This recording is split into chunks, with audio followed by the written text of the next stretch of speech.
Bien, buenas noches para todos y para todas. Muchas gracias por acompañarnos en este webinar. A los que fueron muy puntuales, gracias por esperar estos 5 minutos, muy amables.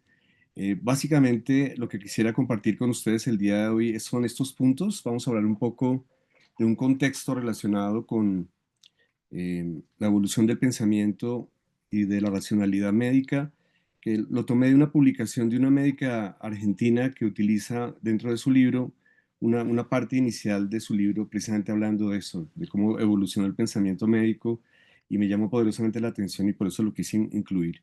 Obviamente relacionado con medicina veterinaria también. Hablar un poco de la filosofía del doctor Edward Bach y cómo esto tuvo un impacto muy grande en su metodología y cuáles fueron algunas de las fuentes de las que él se nutrió. El abordaje psicosomático que él plantea en un momento importante en la historia de la medicina.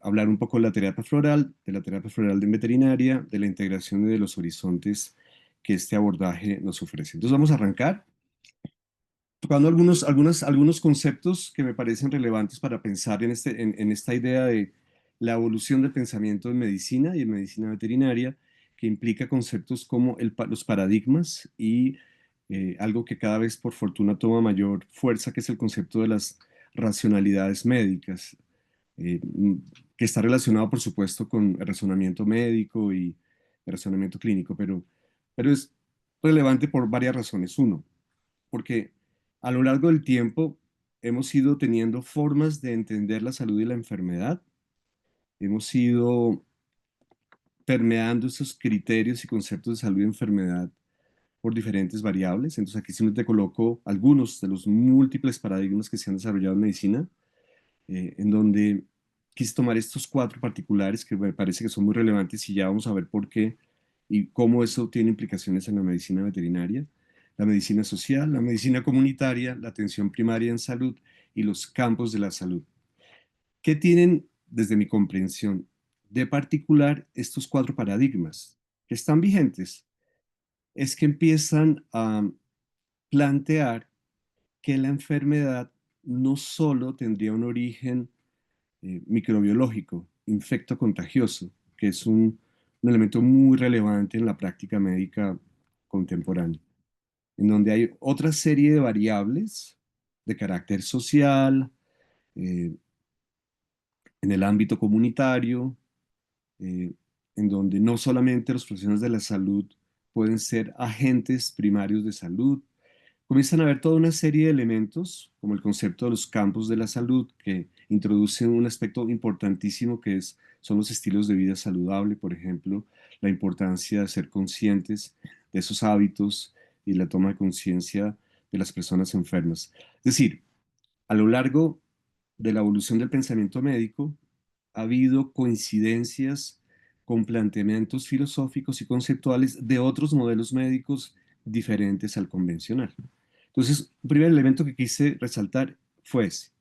En la medicina convencional ha habido toda una evolución y en esos ires y venires, porque los paradigmas van, vienen, algunos siguen vigentes, otros empiezan a no serlo tanto, comienzan a aparecer una serie de elementos para comprender, definir y a partir de ahí determinar cuál es una buena práctica médica a nivel diagnóstico y terapéutico, que comenzó a decir, no solamente son los agentes infectocontagiosos, eh, hay otras variables, además de las toxicológicas, nutricionales, etcétera, desde el punto de vista médico, que están ahí y que en estos paradigmas comenzaron a plantearse. Y viene el segundo elemento, y es la manera como empieza a haber un pensamiento y un raciocinio por parte de los profesionales, que están embebidos en ese marco conceptual, en un modelo, perdón la palabra, en un modelo hegemónico en medicina. Es decir, la forma de pensar correcta es esta, la forma de practicar o de tener el quehacer médico es este, y lo que se salga de ahí, pues no sería una buena práctica, que es lo que a veces sucede, porque otros modelos médicos tienen otros razonamientos, otras formas de entender la salud y la enfermedad. Los modelos médicos complejos tienen incluso todo un cuerpo teórico de una anatomía, de una fisiología, de un método diagnóstico, de un método terapéutico que no necesariamente coincide. Y esta publicación de su derecha, que me encanta mucho, que es brasileña, porque entonces empieza ya a plantearse ese tipo de fenómeno y cómo va a ocurrir en el ámbito de la salud pública, en los programas de salud, en las legislaciones o normativas relacionadas con la salud de las personas, cómo se van a empezar a integrar esos diferentes modelos, esas diferentes racionalidades, esas diferentes formas de pensar. Me parece que es muy interesante. Y porque en ese ámbito de la medicina social hay algo que sigue siendo vigente hasta ahora, que es el concepto de los determinantes sociales, que tiene implicaciones de todo tipo, elementos relacionados como las vulnerabilidades sociales en torno a esos determinantes, y empieza incluso a aparecer reflexiones en torno a una postura ética de esa vulnerabilidad, porque la razón de poner acá este concepto de vulnerabilidad es porque los determinantes en salud, sociales en salud, tanto en salud orgánica, física, como en salud mental, están ahí presentes todo el tiempo. Y hay muchas situaciones que favorecen que las personas enfermemos física o mentalmente, o en otras dimensiones. La pregunta es, si pensamos en una familia multiespecie, todo esto que estamos hablando, ¿de qué forma va a afectar a los animales? Que hacen parte, son integrantes o para algunas familias son miembros de su familia. ¿De qué manera todas estas variables sociales, económicas, políticas, laborales, de vivienda, y por supuesto aquellas que afectan la salud mental, como ocurrió durante la pandemia? Hubo muchos trastornos por el confinamiento, por ejemplo. ¿De qué forma los animales, en este caso de compañía, que es mi experiencia, eh, pues en mi práctica profesional, de qué manera estas variables comienzan a afectarlos? Y esto, por supuesto, se ha venido investigando, porque es así. Digamos, la- la vulnerabilidad, la situación medioambiental y social que predispone a que personas y familias enfermen o tengan problemas, son aquellas que van a influenciar también la convivencia o la interacción o el vínculo humano-animal. Por eso hoy también se habla, ya lo veremos, del concepto de una salud y un bienestar.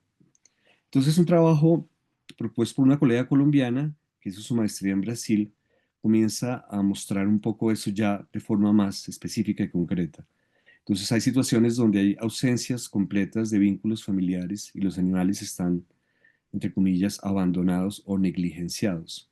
Sea porque hay una actitud hacia el animal tiene una representación que hace que esa actitud hacia ellos sea así, o porque simplemente no hay con qué. No hay ni siquiera para las personas. Entonces los animales, por supuesto, están en un segundo nivel. Primero están las personas, en la medida que puedan satisfacer sus necesidades, y los animales quedan en segundo lugar. A veces por problemas de las personas, psicológicos, psiquiátricos de las personas, y porque hay una problemática, los planteamientos de medicina humano-animal hablan de beneficios y riesgos compartidos. Entonces hay elementos del entorno que se comparten. Uno de ellos, por ejemplo, es la violencia intrafamiliar, la violencia doméstica o modalidades de ese tipo que implica eh, violencia hacia las mujeres, que implica maltrato infantil, que implica mal manejo de los adultos mayores, y eso incluye a los animales, por supuesto. Entonces ella plantea en este capítulo una serie de posibles indicadores desde el punto de vista de una vulnerabilidad económica y cómo eso va a afectar a los animales, a la familia multiespecie, la violencia, cuando las personas tienen abuso de drogas o de alcohol, y cuando los vínculos familiares se afectan porque hay disfunciones al interior de las familias. Y propone metodologías en donde todo eso que estamos hablando se puede comenzar a implementar en el caso concreto de animales de compañía. Muy bien. Para finalizar este contexto, simplemente recuerden, estamos hablando de cómo ha habido una evolución y cómo en medicina veterinaria, particularmente en el ámbito de pequeños animales, una serie de conceptos que de pronto algunos no vimos en la facultad o no lo vimos de esta manera en la facultad, hoy en día han tenido una evolución impresionante. Hoy en día, como repito, se tomaron conceptos antiguos como el de una salud, especialmente por los fenómenos pandémicos que van a continuar y por entender esa interacción digamos, inherente de la salud en torno al ecosistema, a los seres humanos y a los no humanos, y de la misma manera con el bienestar. Entonces, por eso hoy en día esos dos conceptos comienzan a estar muy presentes en una evolución del pensamiento, porque es eso, una evolución del pensamiento, la manera como percibimos a los animales, la manera como entendemos su salud y su enfermedad, y por ahora no hemos hablado nada de terapia floral, era solo un contexto, ¿de acuerdo? Entonces ahora miremos, un poco acercándonos, porque la propuesta del webinar era mirar qué aportes nos ha hecho la terapia floral a la medicina veterinaria y por supuesto es desde mi comprensión, desde mi experiencia. Pueden haber otros y por eso me va a encantar que al final podamos conversar un poco para que compartan sus experiencias. Espero que muchos de ustedes hayan tenido contacto previamente con la terapia floral de Bach y demás. Este médico, que fallece joven, relativamente joven, eh, tuvo una formación muy interesante porque él, además de formarse como médico, estuvo antes de eso, acompañó a su papá en una serie de actividades laborales y tuvo una serie de acompañamientos con la realidad social y con una serie de saberes por sus papás y apoyan, a pesar de dificultades económicas, apoyan para que él estudie medicina. Y efectivamente es médico, pero él entra en contacto con áreas que en ese momento estaban en auge, como la bacteriología, la inmunología. De hecho, él fue bacteriólogo en el Hospital Homopático de Londres. Él entra en contacto con la medicina homopática, entra en contacto con la medicina antroposófica en su momento, pero fíjense ustedes, tuvo formación en inmunología, bacteriología y patología. Pero él es diagnosticado con un cáncer gástrico en algún momento de su vida. Y eso, junto con su contacto con esas otras áreas del conocimiento, como la antroposofía, con la medicina homeopática, como corrientes un poco más esotéricas, hace que él procure otra manera de entender el proceso, las dolencias de sus pacientes. Entonces, hay en sus escritos informaciones supremamente interesantes. Vamos a ver algunas, por supuesto que no vamos a profundizar. Una de ellas, y por eso es el preámbulo, un médico que tiene formación en bacteriología y en patología, que afirme en sus publicaciones que la enfermedad no es material en su origen, es muy interesante. Otro elemento que me parece interesantísimo también es en la enfermedad no hay nada accidental. Y anticipándose incluso a publicaciones, no sé si conocen un libro de un médico y un psicólogo que se llama La enfermedad como camino, que es muy controvertido, pero que es muy interesante, donde él plantea la enfermedad no es un mal a suprimir, sino un beneficio a comprender. Y algo que va a ser fundamental en lo que sigue a continuación, la enfermedad es consecuencia de un conflicto.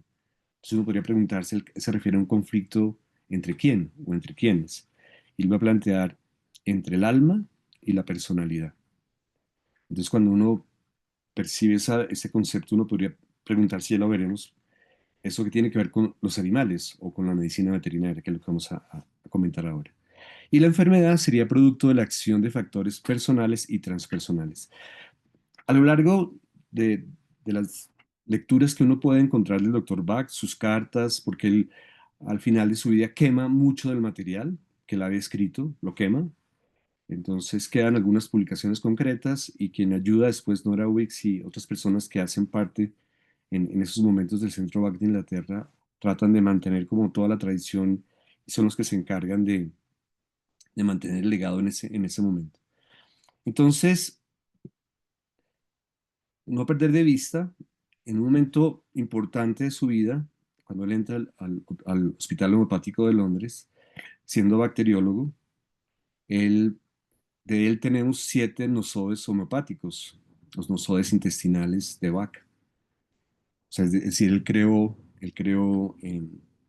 remedios homeopáticos a partir de su investigación. Él escribe van a ser ya más de 100 años, no, 100 años, hacia la década del 20, de la importancia de la microbiota en esa época. Y por eso él creó remedios de la microbiota intestinal. Los nosodes intestinales de Bach y de Patterson son básicamente las homeopatías tienen esos dos autores principales.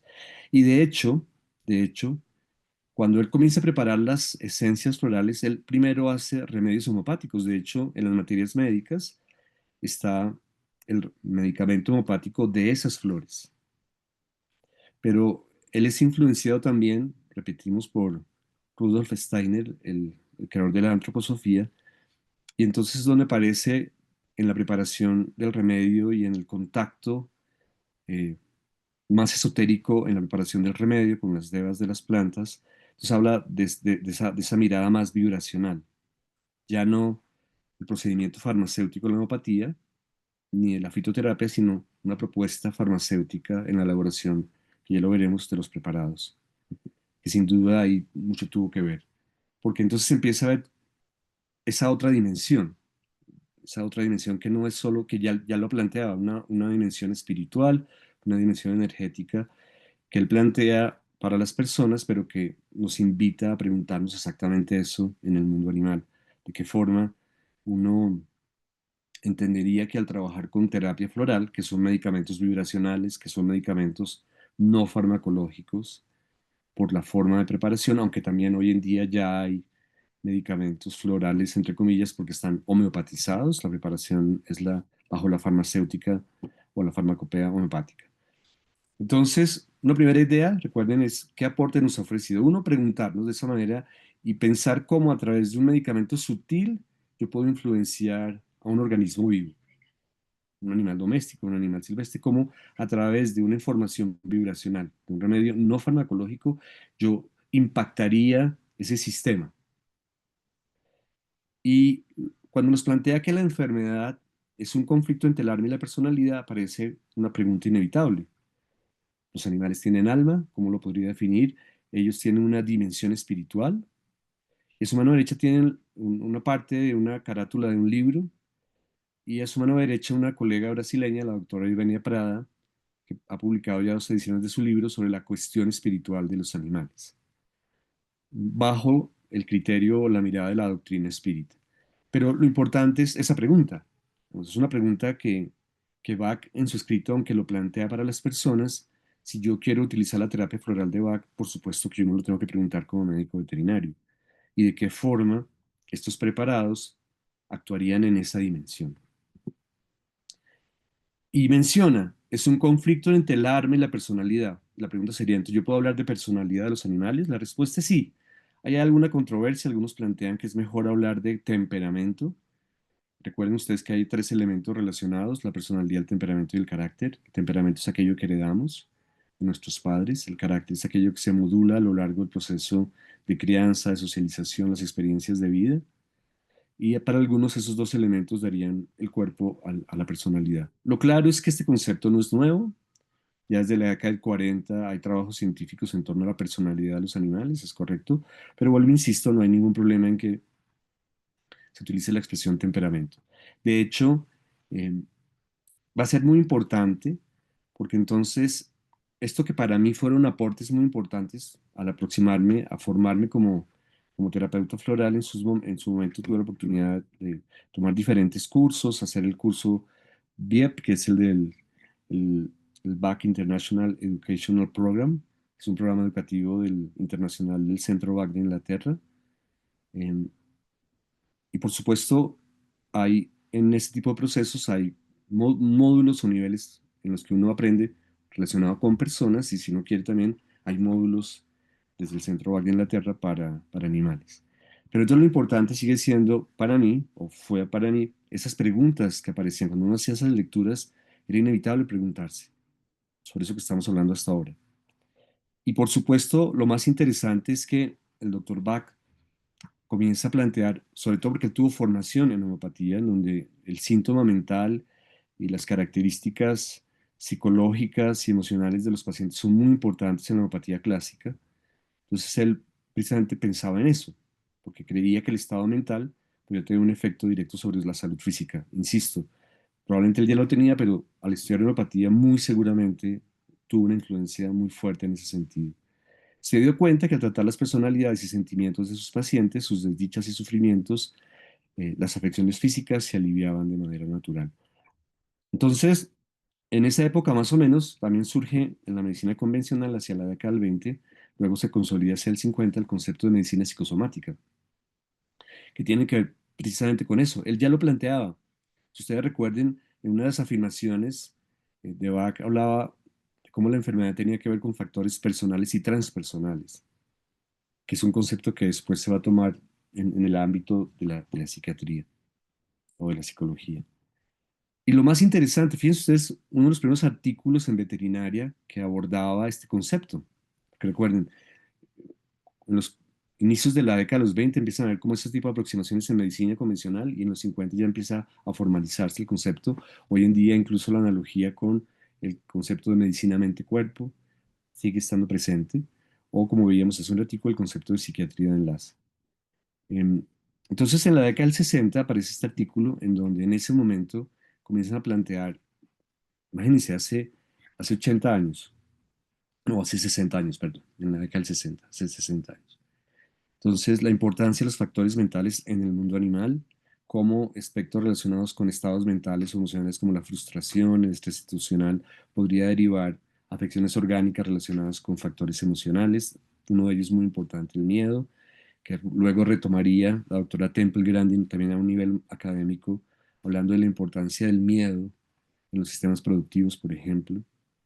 Y ellos en la década del 60 hablaban de la biología de la simpatía y toman algunos aspectos humanos para mirar cómo eso se puede implementar en veterinaria, hablando de disturbios psicodinámicos o de neurosis posemocional, por ejemplo, que son conceptos humanos.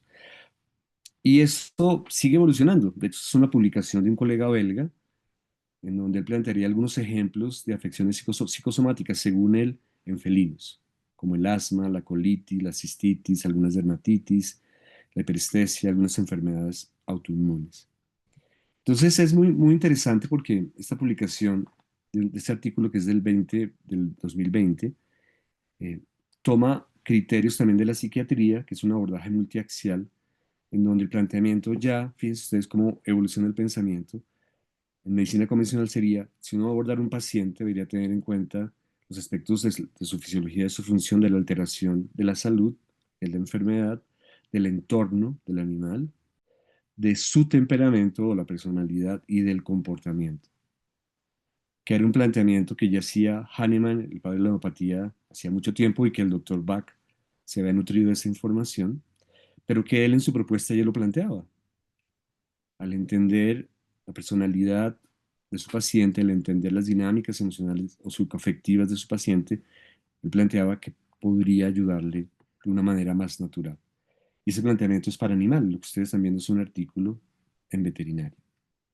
Muy bien, entonces, hasta ahora hemos dicho que desde mi perspectiva hay aspectos que en la teoría o en la filosofía del doctor Bach, en la teoría de la terapia floral, comienzan a ser muy relevantes. El concepto de que la enfermedad no es material en su origen, que puede ser resultado de un conflicto entre el alma y la personalidad, que los aspectos emocionales comienzan a ser muy relevantes. Y de hecho, por fortuna, yo diría que todos los materiales que el doctor Bach escribió fueron traducidos, han sido incluso compilados, vueltos a traducir, y hay diferentes publicaciones que ofrecen esta información en un solo paquete, por decirlo así. O solamente como sus escritos y conferencias, solo los escritos y conferencias. O tiene el Cúrese usted mismo, que fue la publicación más importante, los 12 remedios, y estos dos que tienen incluso al final algún repertorio.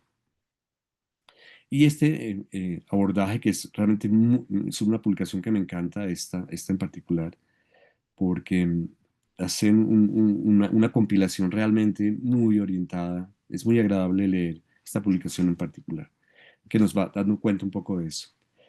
Y entendiendo lo que hemos dicho, de alguna manera lo más fascinante desde mi perspectiva es que además de todo lo que me ha dicho Bach, me hace pensar en el mundo animal y en mis pacientes animales, es entonces preguntarme si estos grupos emocionales que propuso Bach serían adaptables, aplicables a los animales. Ya veremos, porque algo fundamental en terapia floral en veterinaria, que es el siguiente punto, precisamente es hasta qué punto yo como médico veterinario conozco el mundo emocional, hasta qué punto yo hago diagnósticos emocionales de mis pacientes, por ejemplo. Entonces él plantea 7 grupos: el miedo, la incertidumbre, el desinterés o falta de interés por el presente o las actuales circunstancias, la soledad, la hipersensibilidad a las influencias e ideas del entorno o de otros, desaliento o abatimiento y desesperación, y excesiva preocupación por los demás o por el bienestar de los demás. Son los 7 grupos que él en su momento planteó y que hoy en día, incluso cuando uno toma los cursos del Centro BAC, ellos plantearían que con eso es suficiente. Sin embargo, voy a saltarme un momentico eso. Sin embargo, para otros no es suficiente, porque estaría la terapia, como le llaman ahora, la terapia original de Bach, y hoy en día se habla de las nuevas generaciones, porque aunque la terapia original de Bach es de Gales, del Reino Unido, luego empiezan a aparecer preparados florales en diferentes zonas geográficas del mundo, Australia, California, en América Latina, en diferentes lugares. O aparecen, por ejemplo, esta que es de Feinherb, es en Escocia. Entonces no le puso escocesa, sino Feinherb.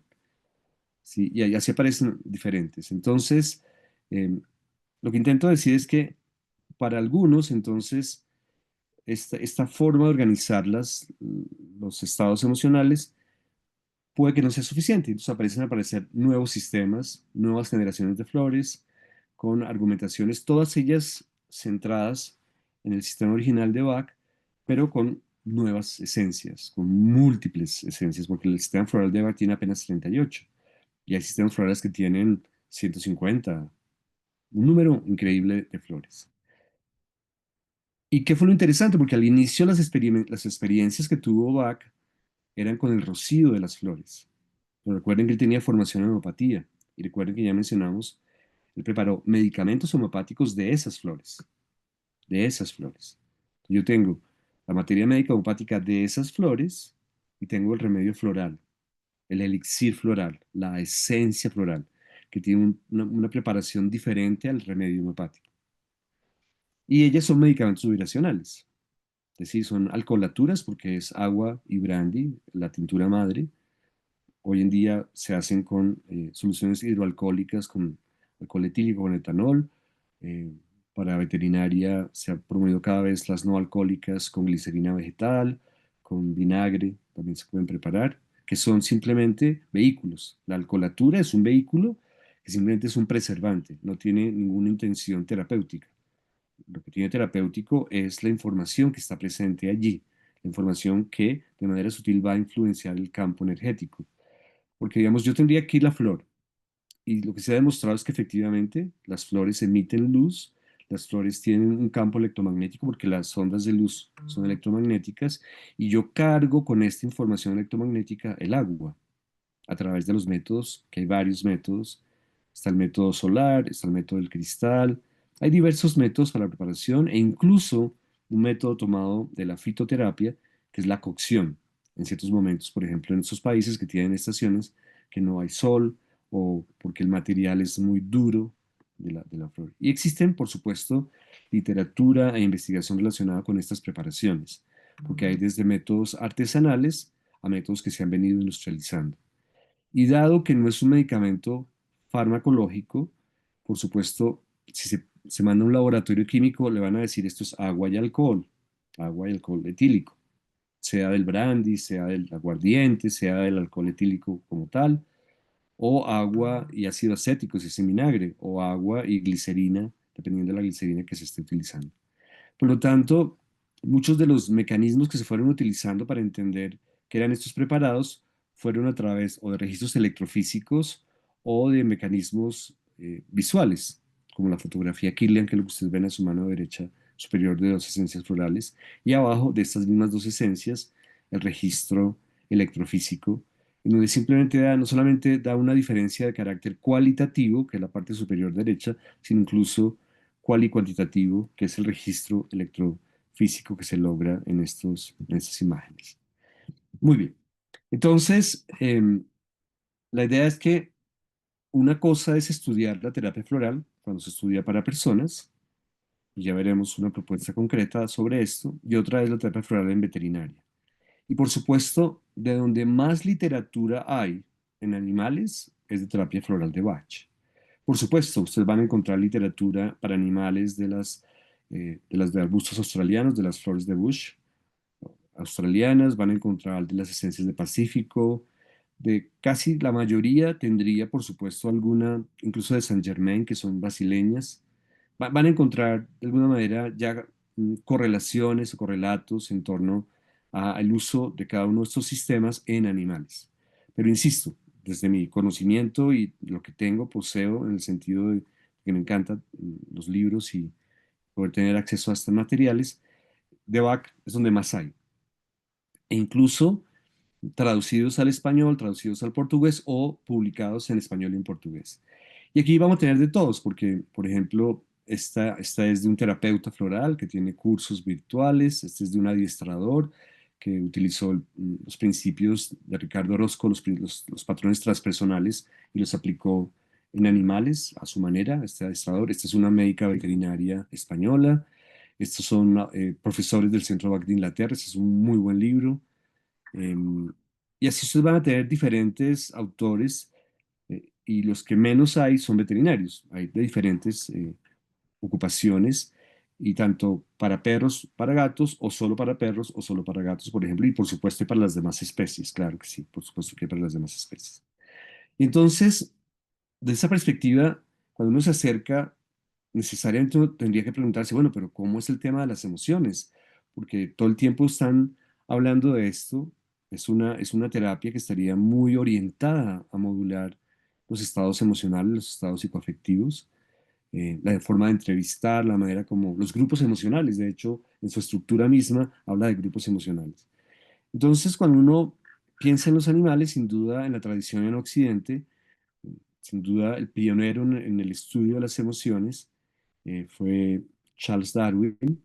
De hecho, la publicación La expresión de las emociones en el hombre y en los animales es un referente, eh, porque muchas de las teorías que propuso Darwin hace tanto tiempo ya, más de un siglo, algunas son vigentes, otras realmente no. Hay otras explicaciones mucho más coherentes y comprensibles que las que él propuso en su época. Y de hecho, esa tradición se ha mantenido.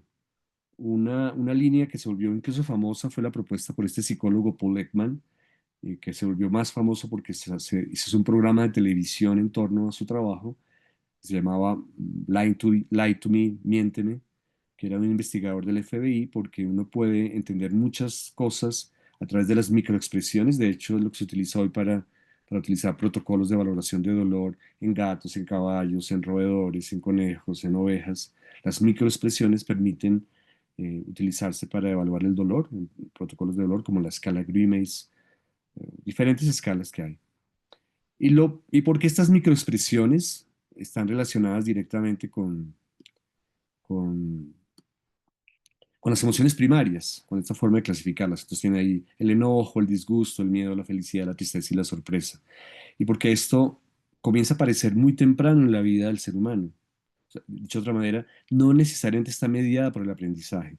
E incluso culturalmente, este es un aborigen de Nueva Guinea, Papúa, Nueva Guinea, que no había tenido contacto con la cultura occidental.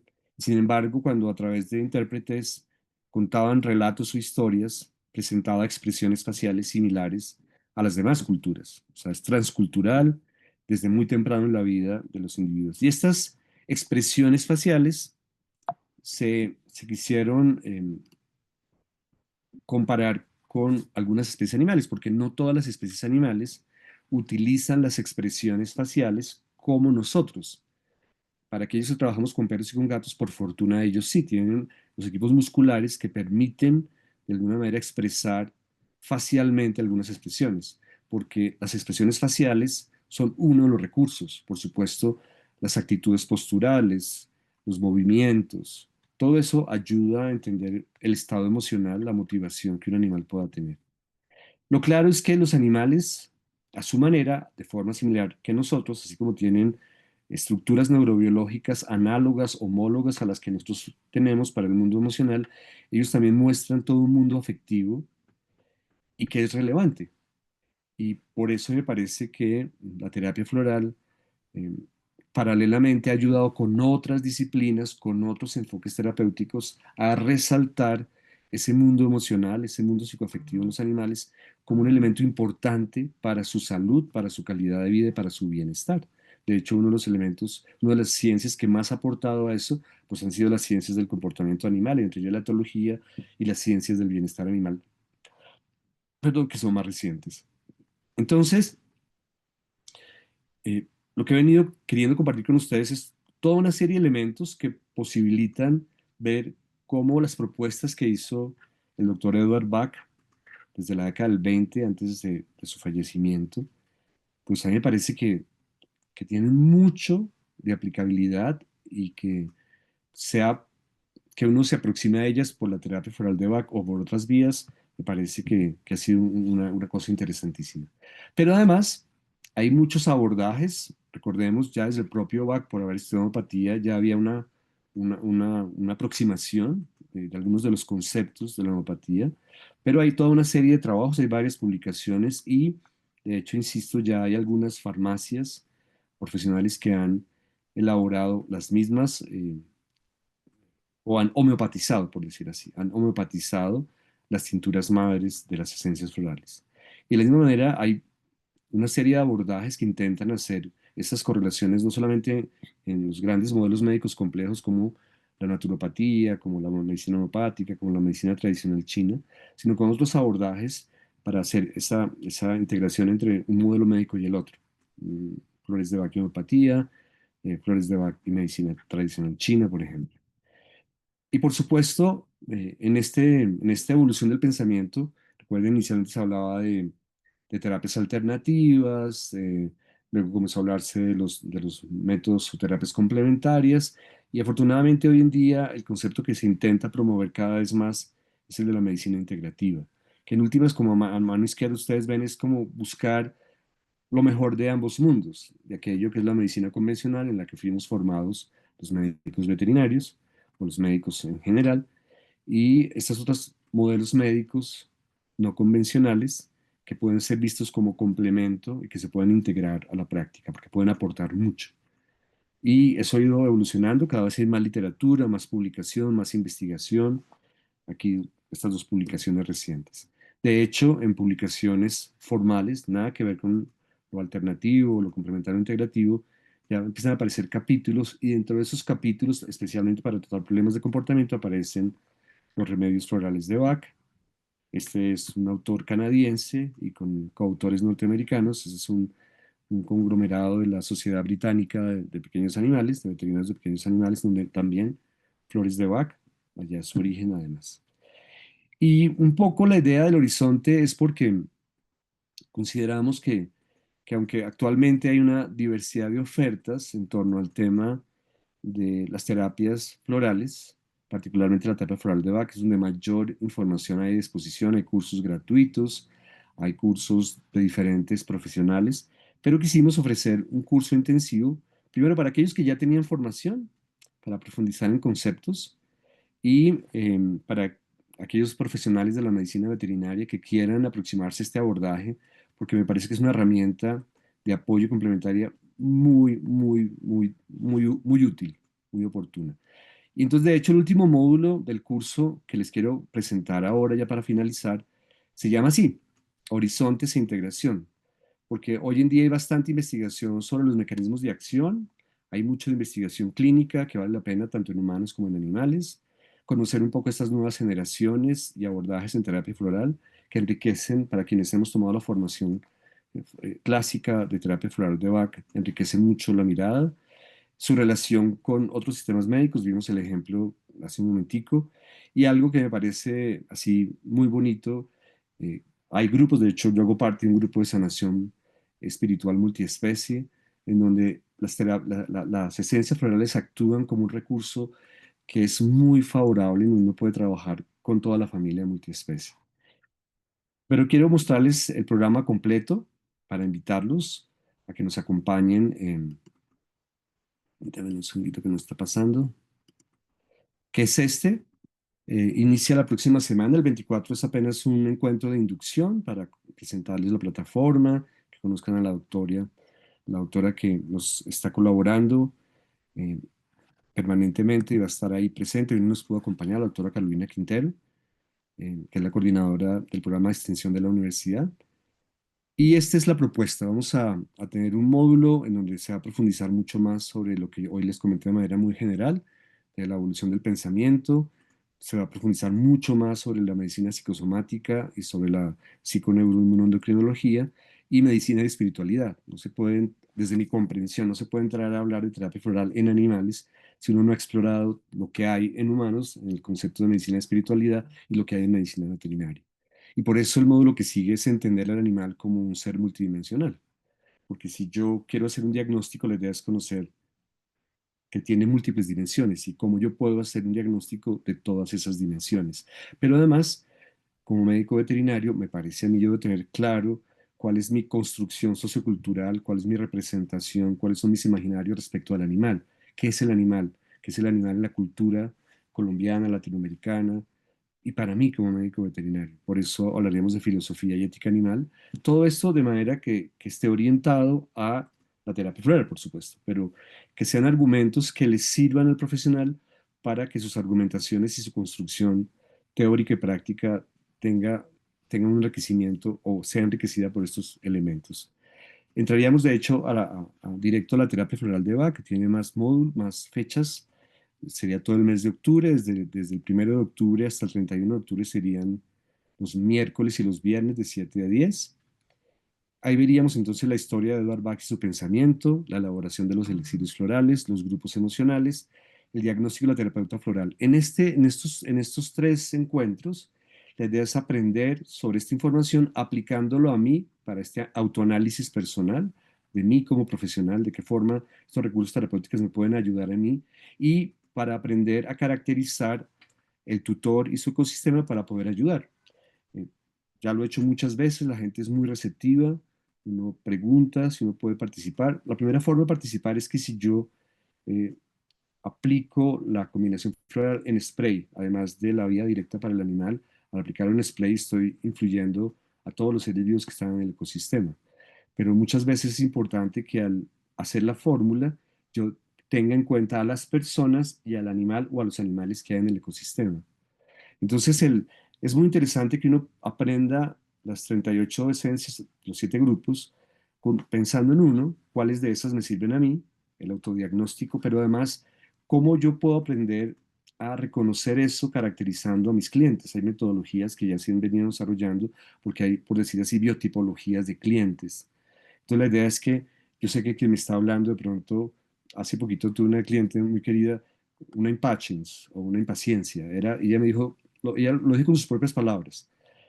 Y vuelvo y repito, las personas son muy receptivas cuando uno simplemente les habla de que uno va a preparar una fórmula floral para el ecosistema, para intervenir en el ecosistema. Entonces sería la mejor forma para mí de familiarizarme con esa teoría que está para personas. Es la primera parte. Conocer cómo cada esencia está dirigida para personas, para mi autodiagnóstico y para caracterizar a los clientes que llegan con los animales. Y luego entraríamos a la terapia floral de Bach. Entonces veremos algunas ciencias que hoy en día me ayudan a entender de una mejor forma eso que propuso Bach, que inicialmente lo propuso para personas, pero que lo queremos utilizar para animales, y ahí aparecen varias disciplinas como la antrozoología o los estudios humano-animal, la etnoveterinaria desde el punto de vista de la antropología veterinaria, la sociología veterinaria, la medicina narrativa, que es un recurso, a mi forma de ver, así indispensable para el abordaje en terapia floral, y todos los conceptos que se han venido desarrollando de la familia interespecie y multiespecie. Por supuesto, metodologías de diagnóstico energético, emocional y comportamental, que es uno de los énfasis de la terapia, la prescripción, mirar las metodologías que hay, los repertorios, existen además ya fórmulas prehechas, como familiarizarse con todas las posibilidades, aquellas fórmulas que yo puedo hacer, que yo puedo elaborar con base en mi conocimiento, y aquellas que ya están prehechas para saber si las quiero o no utilizar. Porque además los sistemas tienen sus propias fórmulas.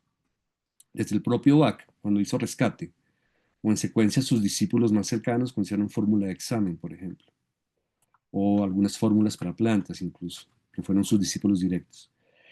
Eh, Casi todos los sistemas tienen sus propias fórmulas, o laboratorios o farmacias o médicos también elaboran sus propias fórmulas, algunos de ellos las comercializan. La idea es conocer los repertorios y conocer las fórmulas y cómo, lo ideal, hago mis propias fórmulas.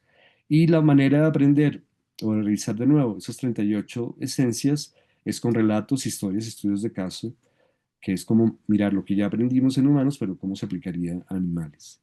Y lo que acabamos de ver, el quinto módulo.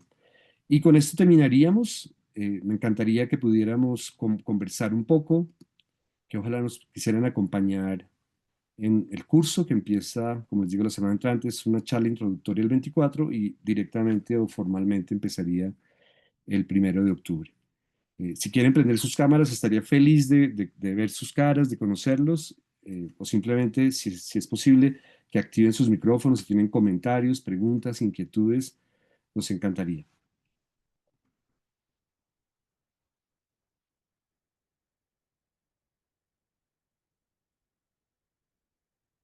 Si me están escuchando y me están viendo, ¿cierto?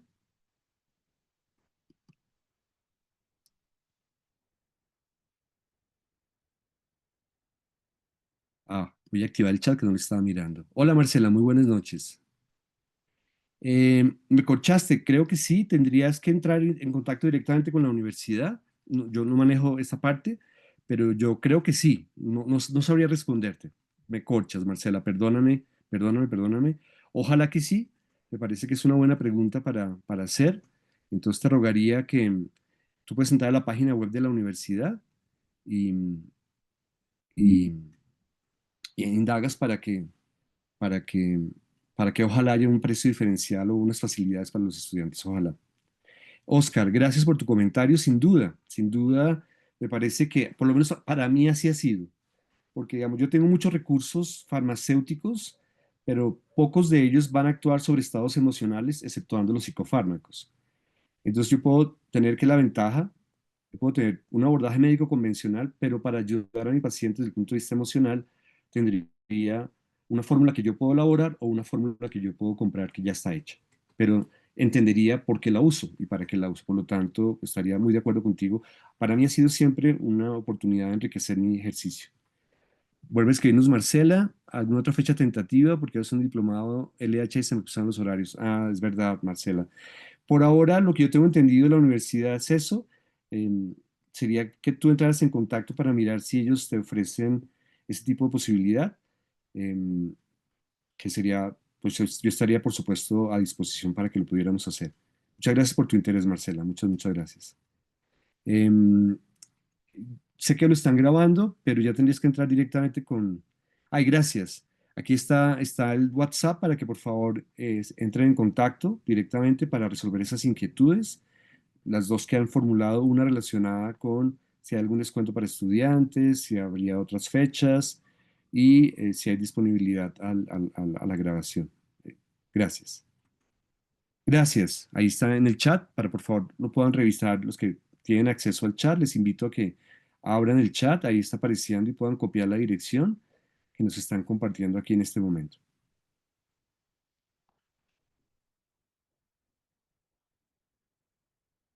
A ti, gracias, Marcela. A ti, mil gracias por tu interés y por tus comentarios. Bien, no sé si hay alguna otra pregunta, comentario, me encantaría. A todos de nuevo, mil gracias por habernos acompañado en la noche de hoy, por su participación e interés. Espero haya sido de utilidad. Un poco la idea era mostrar un panorama general, como el título decía, de lo que yo considero que son aportes y ojalá, en el buen sentido, invitarles de una manera estimulada a que participen del curso, tengan la certeza que va a ser un curso, como dice la palabra, intensivo. Realmente va a ser un aprendizaje bien profundo. No hay problema ideal si la persona ya tiene un curso previo o charla o diplomado previo. Va a ser muy enriquecedor cuando las personas ya tienen formación. La idea es aprovechar todo lo que hay a nuestra disposición. Hay mucha información para compartir y hay mucho taller que vamos a hacer, muchos ejercicios que vamos a hacer. Erika, mil gracias. Oscar Mauricio, mil gracias. Claribet, muchas gracias. Marcela también. Oscar, muchas gracias por sus mensajes aquí en el chat. Y a todos en general. Aquí veo a Juan Lucas, a Oscar, a Julio Andrés, a Claudia, a María Delia, a Erika, a Zaira, a Ernesto, a Elizabeth, a Arlet, a Juliet, a Angie, a Oscar Mauricio, a Andrea María, Ángela, Janet, Marcela, Patricia, Jennifer, Ana, Carmen Julia, Andrés. Muchas, muchas gracias. Eh, y bueno, entonces, si no tienen comentarios o preguntas que quisieran compartir, los invito una vez más. Me encantaría, si alguien quiere además prender su cámara, feliz de conocerlos. Y ojalá nos puedan acompañar. Si conocen de alguien que le pueda interesar, ahí como ya nos compartieron la dirección electrónica para, para que puedan ingresar a la universidad y encontrar más información del curso y ya directamente con el WhatsApp que nos ofrecieron para cualquier aspecto de carácter financiero con ellos, con la universidad. Andrea María, mil gracias a ti. Claudia, mil gracias. Patricia, también muchas gracias. Y una feliz noche. Ojalá nos puedan acompañar. Que estén muy bien. Una feliz noche para todos.